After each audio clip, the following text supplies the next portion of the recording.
Hi, I'm Genesis. This is Dominic. We're going to be showing you how to make some yeast bread today. Yep. So it's actually very simple, but before we get started, I want to talk a little bit about yeast. So I'm using dry yeast. It just looks like little grains basically. This is the easiest yeast for me to use. And one of the best ways to do this is to keep it in the freezer.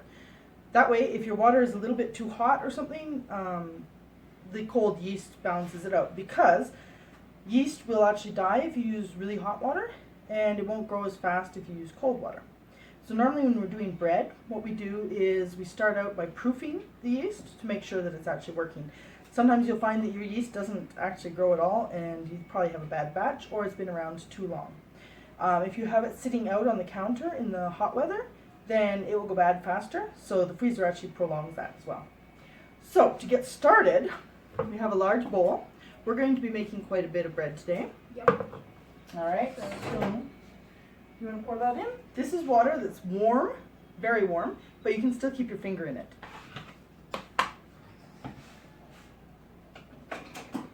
All of it? Yeah, all of it. All right, so we are going to be doing 4 tablespoons of yeast. Just kind of sprinkle it in there.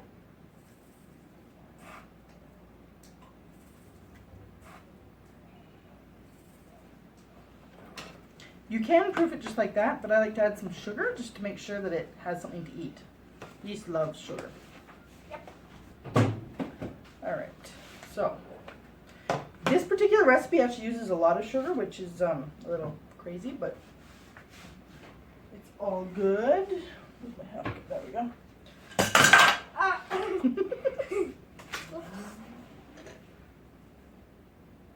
All right, so we're going to put in half a cup of sugar to sprinkle it on.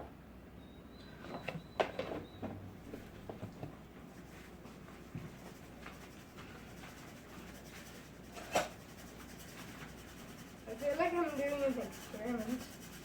Well, you kind of are. Yeast is actually a really good experiment to do with kids. Can you put that over there, please? All right. So we're just going to stir it up a little bit. Okay. We're going to wait a minute. And what's going to happen is your yeast is going to start to expand. So you can actually, if you're watching it, it will actually start to bubble and grow. Yeah. So while we're doing that, I'm waiting for it to grow. Get together our other ingredients. So we have some oil here, and we have some salt. We're also going to be putting in an egg. Yeah. Technically, the recipe originally that I used 2 eggs, but I prefer just to use 1. Oh, did it? Okay. Here we go. Switch to get on here. Ah, you wanted to use the white egg, huh? All right. I'm gonna wash my hands. So this yeast is really active. I'm not sure if you can see there, but it's you can start to see some of the bubbles popping up there. Okay. And we did some bread last week that was absolutely insane. It just grew and grew and grew, didn't it? We had so much bread. Okay. So the oil is going to help your bread stay nice and soft. So we need 2/3 of a cup of oil. So this is 1/3. You want to hold it? Sure. Pour it in. And then the second. Alright. Okay. Let's just And what I the do, excess you know how eggs are kind of a pain in the butt to, crack. not to crack, but to dump out of things? Use the oil measuring cup. So I can yolk. We only got the yolk, and No, there's the weight there. yeah, there's some Anyways, of it pours out much easier if you have, the oil. yes, if you have the oil in the measuring cup. All right, you want to pass me the other napkins there, please? Yep. And we have to clean up our spills as soon as they happen, right? Yep. What happens if we don't clean them up right away? The rot. They will rot. They'll also be harder to clean up. Yeah. And throw that in the garbage. Yep.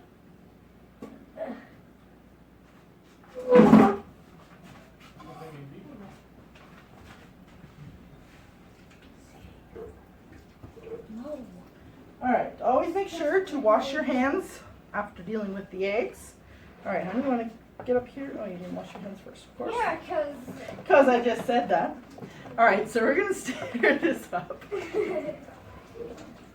You're also going to need about 6 cups of flour. So, while Dominic is stirring that, we'll get the flour. Yep. And how much did you say? 6 cups. 6 cups. More or less. However, you are going to, as we're stirring, you're going to watch for the consistency. Because depending on where you live, if it's more humid, then you'll need less liquid, and if it is drier, you're going to need more liquid. So it all really depends. This is usually dry because rain season is in here. I got flour everywhere. Sorry. There. Try. So as you can see, it's still a little soft. I'm gonna hush the flour over here. Okay. It's very sticky and soft, so we're still going to need to add more flour. However, if you notice that it's starting to get a little firm, or if it's starting to form flaps, then that means you have too much flour. The consistency is very important. This is actually why a lot of bread recipes use weights for measurement. It's a little more precise. So let's just get that over there.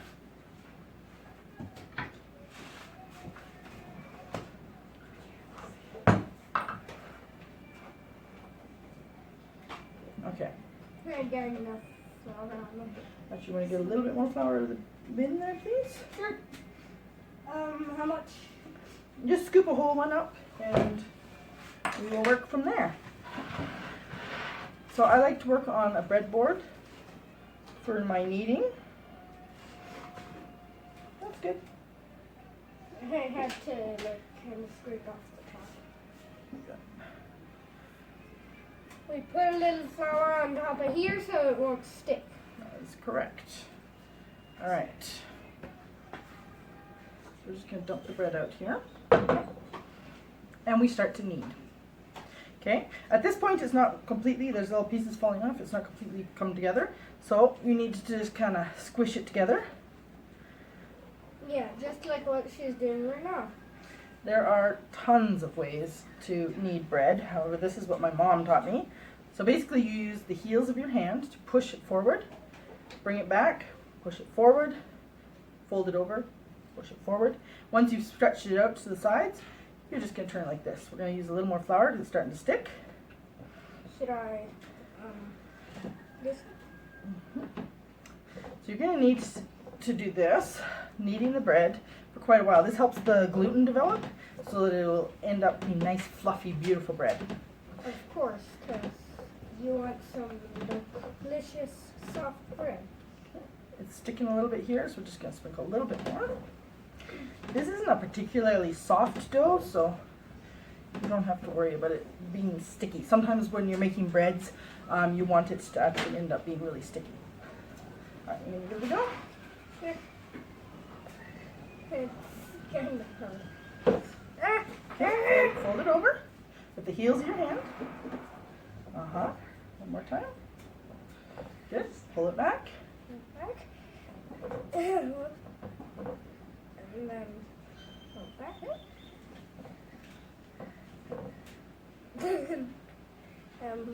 It's not getting to the Alright, part. so now you're going to turn it. Fold this part over. And then Put your back into it. Kneading is a great arm workout for these times when you can't get to the gym. especially when you're in quarantine. Yep. Alright, so we're going to knead the bread for about 10 minutes. Okay? Okay. Let's turn here. It's better when you do it because you actually know how to do. Let's add a bit more flour. Actually, I think it's good. It's not sticking at all.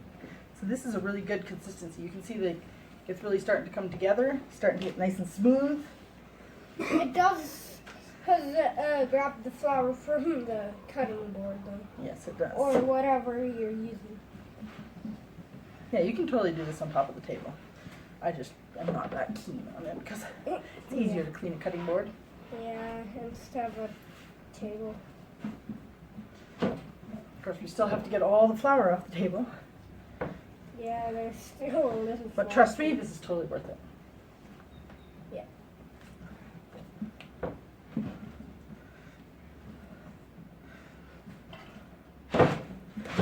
Oh my god. It helps to have something underneath the cutting boards to stop it from sliding around. Yeah.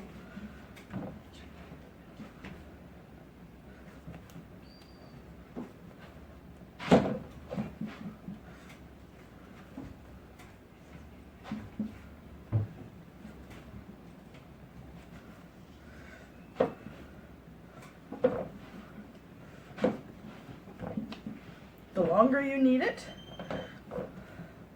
the better the result.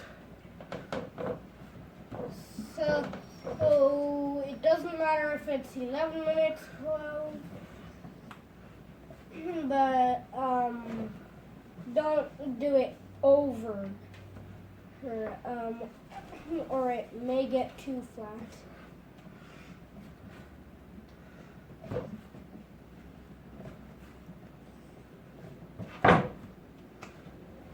There we go.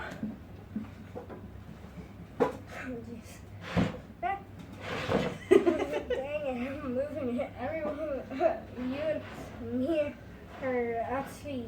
Yeah. I have it.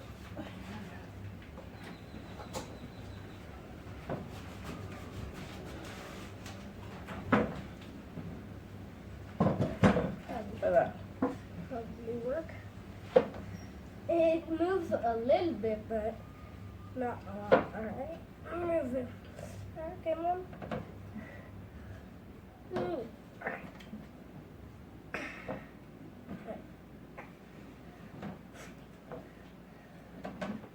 So it's better when you're an adult because you learn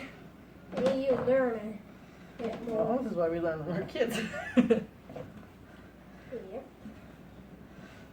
All right, so we've now been kneading it for quite a bit of time. You can see it's smooth, it's elastic, it's absolutely gorgeous, right?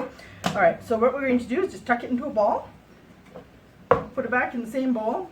Some people use a new bowl. I don't want to bother with it. Yeah. Okay, you're just going to do that, and you're going to cover it, and we'll let it sit for about an hour. Probably show you how big it is now. Yeah. Okay, we'll cover it up and let it sit for about an hour, and when we come back, it'll be ready to be punched down and turned into buns. All right. Thank you. So we'll see you in 1 hour. Hello, and we're back after the 1 hour. We are back, and take a look at how much this has grown. So obviously the yeast is working. Oh my gosh, that had a lot of air in it. It does have a lot of air in it. So here's what we're going to do. We're just going to pop it out here. I see what those like. You want to put it on your apron? Oh, right. So this, we're just squishing out some of the air bubbles. It's not a big thing here. We don't actually have to knead it out like we did before. So we're going to grab a knife. Cut this in half. Today we're going to make rolls, but you can totally work these into loaves as well if you want. So if you are going to make a loaf, I recommend about 1/4 of this. I'll just show you how to do it. You just keep tucking it under. Okay. Tuck under the ends so you have a nice round, and you can pop it into the loaf pan. Okay, and that will rise up beautifully. All right. I can't get my. Now,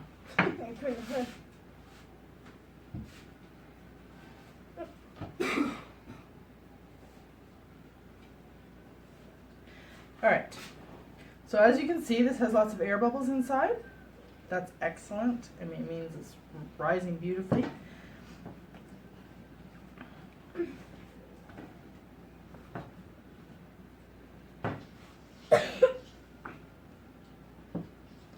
So, I mean, you don't have to have a set size, but I kind of want like a fist size, you know, enough to fit in your palm. That's really sticky. That's fine.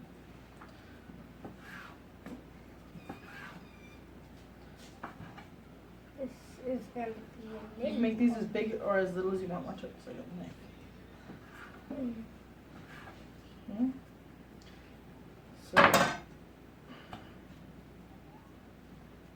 what you're going to do now is take this lump of dough, okay, kind of squish it out.